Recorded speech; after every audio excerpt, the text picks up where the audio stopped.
Ruth chapter 2 is a real surprise to me in the Theology of Work project.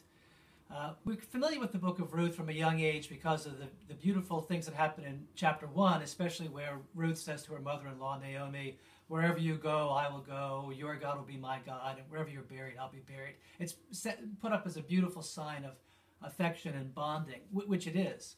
But I never learned anything about the next chapter, which is Ruth and Naomi moving back to Israel and finding themselves in dire poverty. In that chapter, Boaz, who appears on the scene, does four things that are really remarkable in the theology of work. The first of all is that he welcomes these immigrants. Ruth is from the land of Moab, which is traditionally an enemy to Israel. And yet, when she comes to his town, he decides to take care of her. And he listens to the good report that his people have heard about her, and he actually offers her work on his farm. That's the second thing he does. He offers her to work on his farm, and in one sense he's just obeying the law of Israel, because the Torah provides a method called gleaning for helping people who are poor. And landowners like Boaz, who, especially if they had excess capacity in their land, were supposed to allow those who didn't have any land, like foreigners and women, to pick up the crops around the edges, kind of the leftover waste crops, to gather those for themselves. And Boaz does that. That's partly remarkable because of what it says about God's intention for work. Those who don't have work are not meant to be objects of charity or have to depend on others to give them what they lack.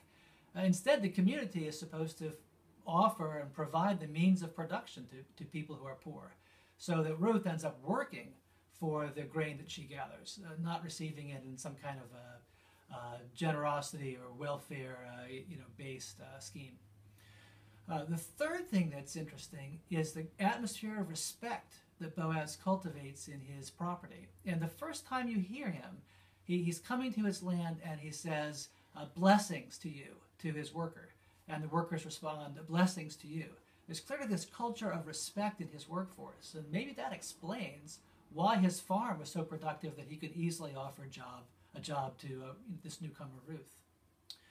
And the fourth is how far he goes beyond the requirements of the law. Now, the law just says he's supposed to allow Ruth to glean the leftovers of his harvest. That's not what he does. He actually brings her into his work teams. He says, "Don't work over by yourself, but come work with the other women." And he tells the women in his workforce, when she comes, work with her, keep her with you. In essence, he's investing in Ruth as a worker, not just giving her a job. And that means she's learning how to do the barley harvest and the wheat harvest, for instance. So he's developing or extending her skills as an agricultural worker. She has the benefit of working in a team, so that things that would be very difficult to do on your own, she can do as part of a team. She learns how to become a more productive worker. And that's all four of those have great applications today. Maybe my favorite is that last one. The idea that one of the most important things Christian workers, whether we're owners or co-workers or in any capacity, one of the most important things we can do is invest in the work of others around us.